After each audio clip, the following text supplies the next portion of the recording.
बिस्मिल्लाहिर्रहमानिर्रहीम, अस्सलाम वालेकुम। आप देख रहे हैं मुझे मेरे यूट्यूब चैनल पर और मैं मुज़म्मिल अवान हूँ। वज़ीर-ए-आज़म मियाँ शहबाज शरीफ साहब से आर्मी चीफ की मुलाकात हुई और उस मुलाकात में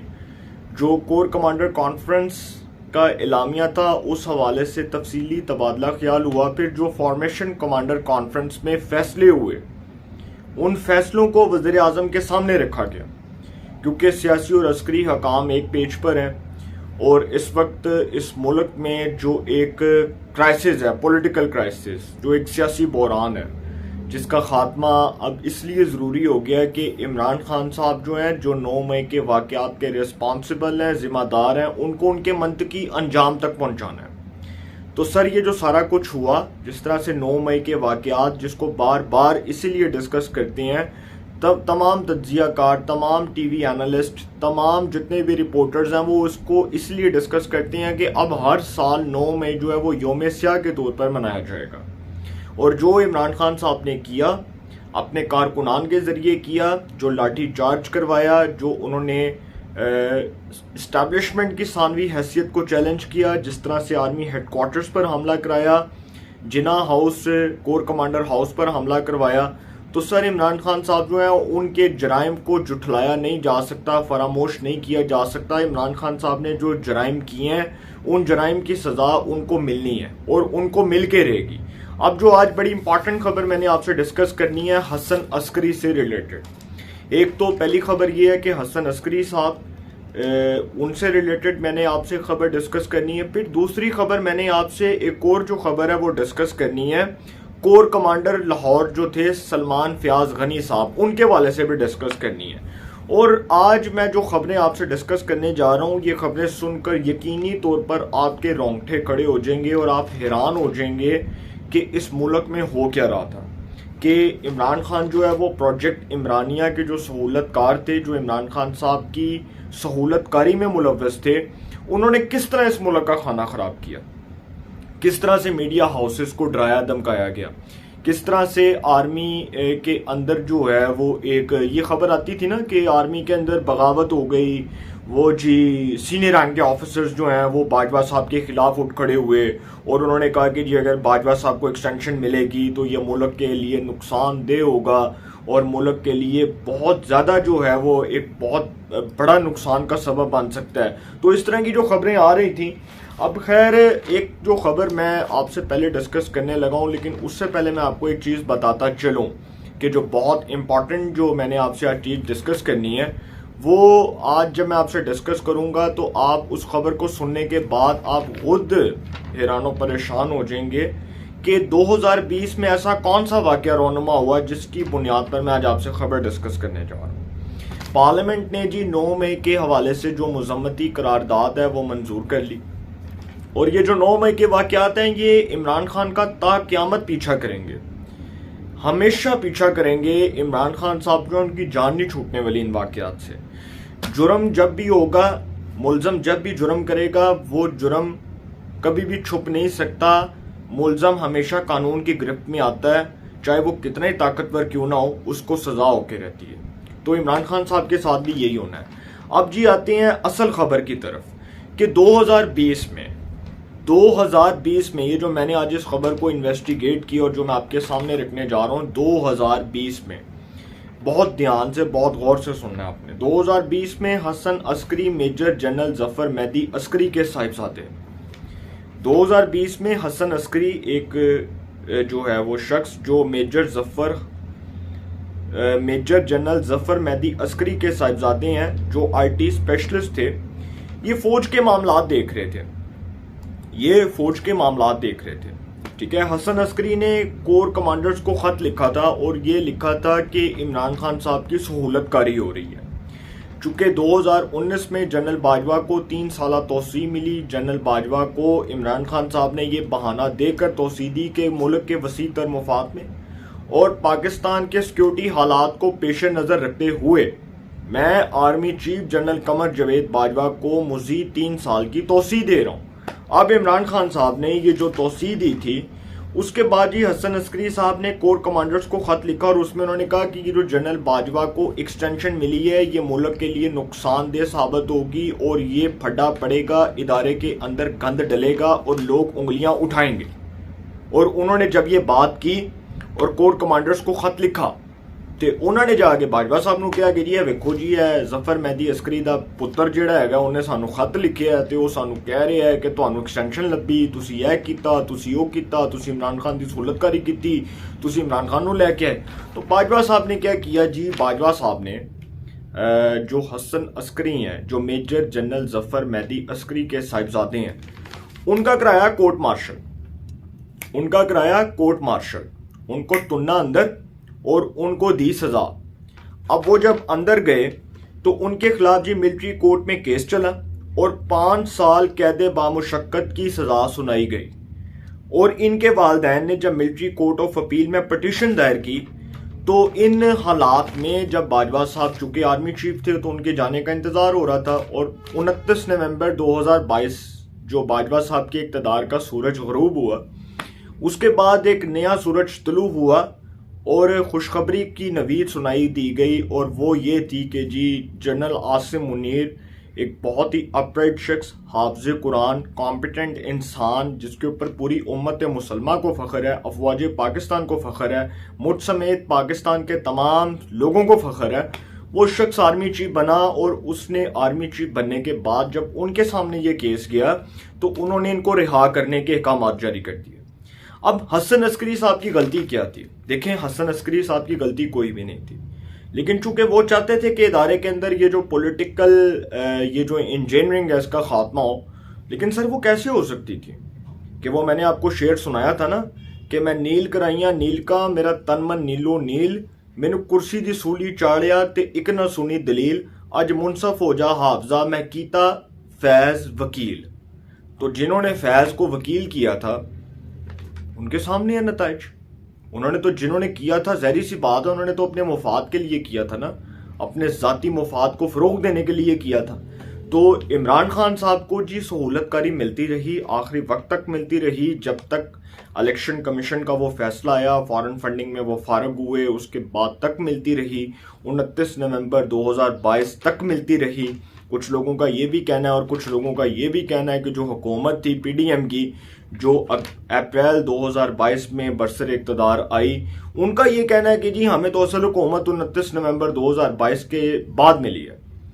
तो वो जो डॉक्ट्राइन ऑफ नेसेसिटी थे बाजवा साहब, जो बाजवा साहब जिनको डॉक्ट्राइन ऑफ नेसेसिटी कहा जाता है, उनके जाने के बाद हुकूमत मिली।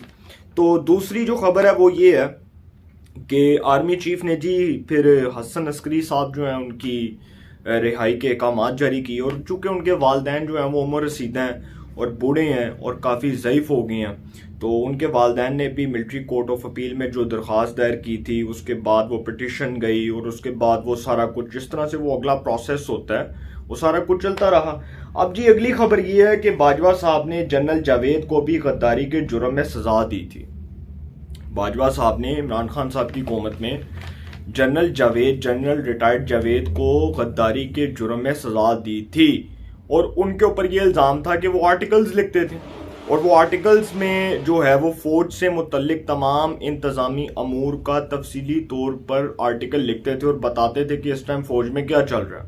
तो बाजवा साहब जो हैं जी उन्होंने इनके खिलाफ भी कहा कि जी इनके खिलाफ भी मिलिट्री कोर्ट में मुकदमा दायर किया जाए और इनको भी रिहा कर दिया गया। इनको भी जनरल आसिम मुनीर साहब के आने के बाद रिहा कर दिया गया है। और सर देखें, बेगुनाहों को सजा दे के जेलों में डाल के और उसके बाद जो कुछ होता रहा इस मुल्क में, जो अब तक होता रहा, और बड़े अफसोस के साथ, बड़े इंतहाई दुख और कर्ब के साथ मैं ये बात कर रहा हूँ कि जो इस मुल्क के साथ हुआ, जिस तरह से पॉलिटिकल इंजीनियरिंग हुई, इदारे को पॉलिटिसाइज किया गया। नए आर्मी चीफ ने आते ही कह दिया कि जी हमारा इदारा पॉलिटिक्स में इन्वॉल्व नहीं होगा और ना हम ये पॉलिटिकल होंगे, ना हमारा पॉलिटिक्स से कोई ताल्लुक होगा, ना हम सियासत करेंगे, ना हम सियासत में अपनी इन्वॉल्वमेंट को शो करेंगे, ना हम सियासत में मुलव्वस होंगे। बल्कि उन्होंने ये कहा कि अब हम किसी भी तरह से, अब हम ना तो सियासत करेंगे और ना ही हमारा इदारा सियासत में इन्वॉल्व होगा। उन्होंने वो करके दिखाया, जो बातें की वो करके दिखाई। अब आते हैं जी असल पॉइंट की तरफ कि जो ब्रिगेडियर कह रहे हैं यार, मेरे मुंह से बार बार ब्रिगेडियर निकल जाता है, वो क्या नाम था उसका, वो जो कोर कमांडर लाहौर थे सलमान फयाज गनी साहब, उनके वाले से खबर आई कि 9 मई के वाकयात के बाद, आपको शायद याद होगा कि वो जो 9 मई के वाकयात थे जब वो जिन्ना हाउस पर हमला किया गया, पीटीआई के मुसल्लह जत्थे शरपसंद अनासिर, शरपसंद इसलिए कहता हूं क्योंकि सर वो टेररिस्ट हैं, वो दहशतगर्द थे ट्रेंड, जिन्होंने ये सारा कुछ किया। और उनके वाले से जो मिलिट्री कोर्ट में मुकदमात चल रहे हैं, जो ट्रायल होगा, जो फैसले आएंगे, उसमें ये साबित हो जाएगा ये लोग जो हैं वो इमरान खान की ईमा पर कर रहे थे और इमरान खान किनके कहने पर कर रहे थे, ये भी साबित होगा कि ये वो बाहर की ताकतें जो इमरान खान को अब तक बड़ी फेवर दे रही हैं। और वो इमरान खान को, वो ज़ल्मे खलील ज़ात जैसा शख्स जो कहता है कि जी इमरान खान को कुछ हुआ तो जिम्मेदारियां होंगी। भाई तुम कौन होते हो पाकिस्तान के मामलात में मुदाखलत करने वाले? आपको राइट किसने दी है कि आप पाकिस्तान के मामलात में इंटरफेयर करें? अब ये जो दूसरी खबर है कि जी कोर कमांडर लाहौर रहने वाले सलमान फयाज गनी साहब, जिनके बारे में कहा गया था कि उनकी जीएचक्यू में वो पोस्टिंग हो गई है और वो जीएचक्यू में उनकी पोस्टिंग हुई है, वो वहां से ट्रांसफर होके लाहौर से वो जीएचक्यू में ट्रांसफर कर दिया गया उनको। तो सर एक रिटायर्ड अफसर ने उनके बारे में बताया, बहुत ही इंतहाई बाखबर जराए से ये बात मालूम हुई और वो खबर ये है कि वो जी हशाश बशाश, कोई मसला नहीं। एक तो खबर ये आई थी कि वो जो है उनके वाले से खबर ये भी आई थी कि वो आईजी आर्म्स लग गए हैं और उनको आईजी आर्म्स लगा दिया गया। और दूसरी तरफ ये भी कहा जा रहा है कि जी वो सिर्फ जीएचक्यू, अगर अब आप नेट पे जाएं तो आप देखें कि जितने भी हमारे सीनियर रैंक के ऑफिसर्स हैं आर्मी के अंदर, उनके रैंक्स और उनके आगे पोस्टिंग, उस हवाले से तफसीलन जो है वो जिक्र हुआ है। लेकिन जब सलमान फयाज गनी साहब का आप नाम लिखेंगे और उसको आप सर्च करेंगे तो उनके नाम के आगे सिर्फ लिखा है जीएचक्यू, जीएचक्यू, सिर्फ ये लिखा हुआ है। तो अब वो जी ये खबर, ये झूठ बोला गया, आई डोंट नो, मुझे नहीं पता कि ये खबर में किस हद तक सदाकत है। लेकिन ये जो जनरल सलमान फयाज गनी साहब हैं, ये जी he is facing some sort of inquiry, वो इंक्वायरी को फेस कर रहे हैं और इदारे के अंदर एक तफ्तीश हो रही है।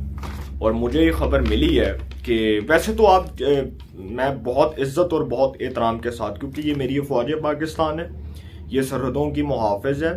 इसके तमाम जितने भी शोधा हैं उन्होंने लाजवाल कुर्बानियाँ दी, उन्होंने इस मुल्क के लिए अपनी जानों के नजराने पेश किए।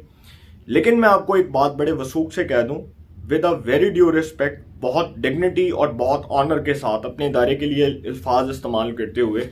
कि इदारे के ऊपर ये रिस्पॉन्सिबिलिटीज होती हैं कि अगर उसको कोई आम शहरी भी मिलेगा ना बाहर, तो वो भी पूछेगा ना भाई की अंदर चल रहा है, सर जी की चल रही है, तो उन्होंने कहना है कि जी इट्स ओके, एवरीथिंग फाइन, कुछ भी गलत नहीं है। क्योंकि सर वो उनकी जिम्मेदारियों में शामिल नहीं है कि वो इदारे की बात को बाहर जाकर पब्लिक करें या इदारे की बात को बाहर जाकर निकालें। तो जब वो इदारे की बात को बाहर पब्लिक करेंगे तो इट मीन्स के इदारे की जो है वो करैक्टर असैसिनेशन होगी, इदारे पर उंगलियां उठेंगी। तो फौज के अंदर कुछ ऐसे अमूर होते हैं, इंतज़ामी अमूर होते हैं, जिसका तफसीली तौर पर जायज़ा लिया जाता है जीएचक्यू में। जब कोर कमांडर कॉन्फ्रेंस होती है, जब फॉर्मेशन कमांडर कॉन्फ्रेंस होती है, तो उन चीज़ों उन जो है वो मीटिंग्स के अंदर ये चीज़ें डिस्कस होती हैं। तो ज़रूरी नहीं है कि बाहर कोई बंदा आके कहेगा कि जी अंदर क्या चल रहा है, तो वो फौजी आकर बता दें कि जी ऐसे। अब वो जितने भी सहाफ़ी जिनको कोर कमांडर कॉन्फ्रेंस का एलामिया मिलता है, वो बड़ा हसास एलामिया होता है, उसमें बहुत हसास चीज़ें होती हैं जिसको बहुत मोहतात अंदाज में डिस्कस किया जाता है। तो अब चूंकि ये जो चीज़ें हैं, जिस तरह मैंने आपको बताया कि हसन अस्करी जो मेजर जनरल जफर मेहदी अस्करी के साहिबजादे, जिन्होंने बाजवा साहब के हवाले से ये ख़त लिखा था कोर कमांडर्स को, और उसके बाद जितने भी सीनियर रैंक के ऑफिसर्स थे उनको बताया कि जी इस टाइम ये जो एक्सटेंशन है ये मुल्क के लिए ख़तरनाक है, और इमरानिया प्रोजेक्ट के चेहरे से पर्दा उठाया, तो वो उनका देखा ना क्या हाल हुआ। वो आपको पता ना मतीउल्लाह जान के साथ क्या हुआ था, वो जो हमारे उस्ताद मोहतरम है मतीउल्लाह जान साहब, उनके साथ क्या हुआ था। उनको उनके घर से उठाकर गए थे नामालूम अफराद, उनको उनके घर से छुटकी के अंदर उठाकर उनके मुंह पे कपड़ा डाला और ले गए। वो कौन लोग थे आज तक नहीं पता चला। वो इम्तियाज आलम को ऑफर किसने किया, नुसरत जवेद को ऑफर किसने किया, अबसार आलम को गोलियां किसने मारी,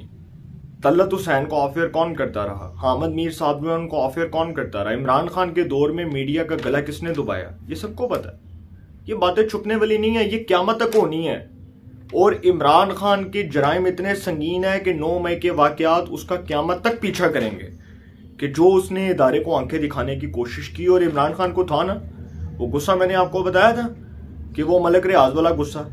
जब ISI के चीफ होते थे आसिम मुनीर साहब, तो इमरान खान साहब के सामने एक इंक्वायरी लगती है और इमरान खान को कहा जाता है कि जी आप थोड़ा इंक्वायरी हैगी। तो इमरान खान साहब अच्छा जी ओके जी, अगले दिन ही 1-2 दिन बाद फैज़ हमीद जो है वो बतौर DG ISI पॉइंट लो जी सत्य खैर।